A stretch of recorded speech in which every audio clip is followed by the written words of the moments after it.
The color, Ivory White. The company, Benjamin Moore. This is Hue Review. So let's review. I'm James from The Paint People, and this is a channel all about painting, decorating, color, and color theory. And Hue Review is the quintessential paint color review show on this YouTube network that we have. My goal is to review every single paint color that I can, and we're doing it one review at a time. The way that I like to review is I want to give you the vibe of the color, what to expect from it, the versatility aspect of it, whether it is a usable color that you can kind of put in and input into a bunch of different situations and it work fine. Did that sentence work fine? And then I'll give you my verdict on whether I would use this color in my home and a couple of color pairings as well. Today's sponsor is us. ThePaintPeople.com is your go-to destination for quality paint and paint supplies. We're more than just a paint store. We are your partner in bringing color to life. Visit our website today and discover a world of colors, quality, and convenience. And as a thank you for supporting us on YouTube, use coupon code JAMES5 for 5% off your order. So right before we dive into this review on Ivory White, here are some other alternatives from other paint companies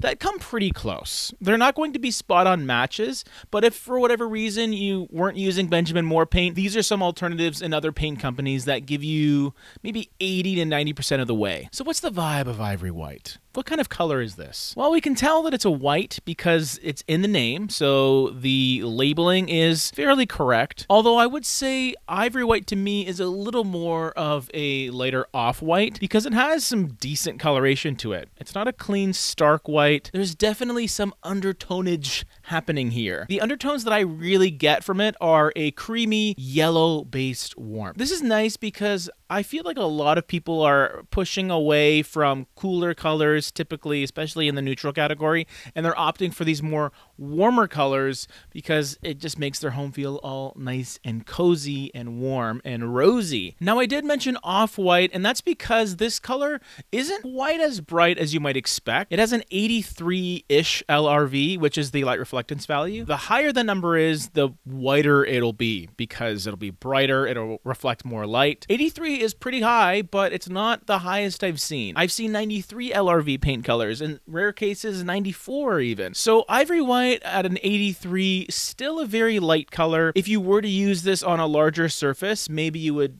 just think it's white depending on your lighting, but compared to a really bright, crisp white, you'll definitely notice that creamy yellow warmth pretty prominently. So that's the vibe. What is the versatility aspect here? How usable is Ivory White on interior and exterior surfaces? Well, from the interior side of things, I would put this at a mid versatility, maybe low mid, I would say. Off-whites typically are extremely easy to use because a lot of people will want those lighter, brighter colors to reflect as much light back into their space.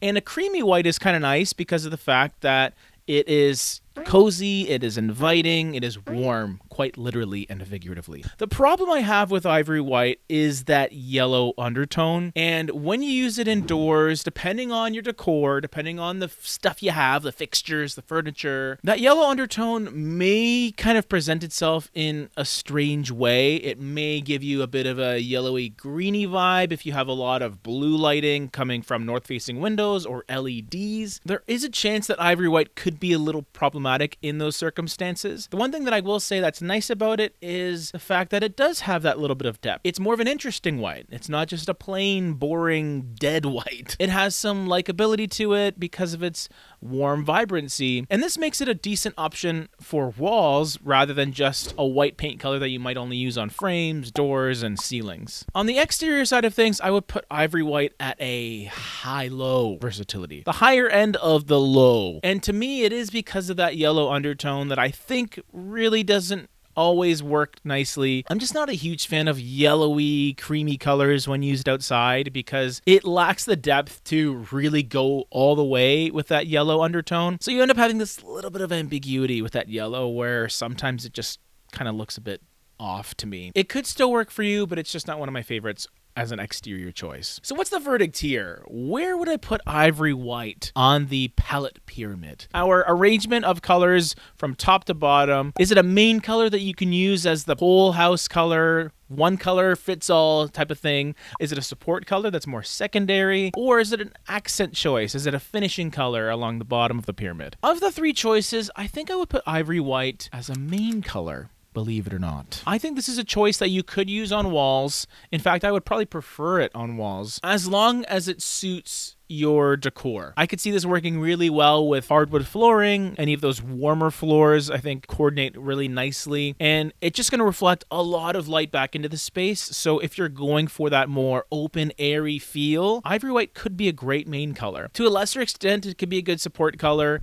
either as a warm trim if you really want to lean into that creamy, warm baseboard kind of look, or you can also use it as a secondary wall color to support maybe a darker main color. But I think that if you were to use this on walls, it might work best in those larger open parts of your home, which would be the use of the main color. Now, before I gave you my verdict on whether I would actually use this color, let me give you some other colors that are in the same family, but just give you different levels of depth. The first one being Chatsworth Cream, which shares a lot of similarities to Ivory White, but it has more depth and more richness. But a 76 LRV, so still a light color, but I wouldn't quite call it a true off-white. This is a color that you would use maybe in place of Ivory White if you wanted a little more richness. Maybe you have way more light coming in and Ivory White just kind of looks washed out. Chatsworth Cream does give you that nice amount of noticeable beigey warmth rather than just a cream. And then for a mid-tone color that's sort of in the same family, I would recommend something like Monroe Bisque, which is a 58 LRV paint color, so you get a lot more color into it. You get a lot more noticeable coloration. Monroe Bisque almost goes into like honey tan territory. So once you add enough of that colorant in, enough of that richness in, it really veers away from that yellowy, creamy color into a more traditional neutral. So back to Ivory White. Would I use this color? Could I see myself putting this in my home in the next year or two? I don't think this is a color that I would use on the walls. Maybe off of the walls, not even in the form of paint, like accessories, absolutely, but I just think the yellow undertone is a little too volatile for my tastes. That's just me though. And that's a review. If you want me to do a palette pyramid utilizing this color, let me know in the comment section below, and we got another video right over here.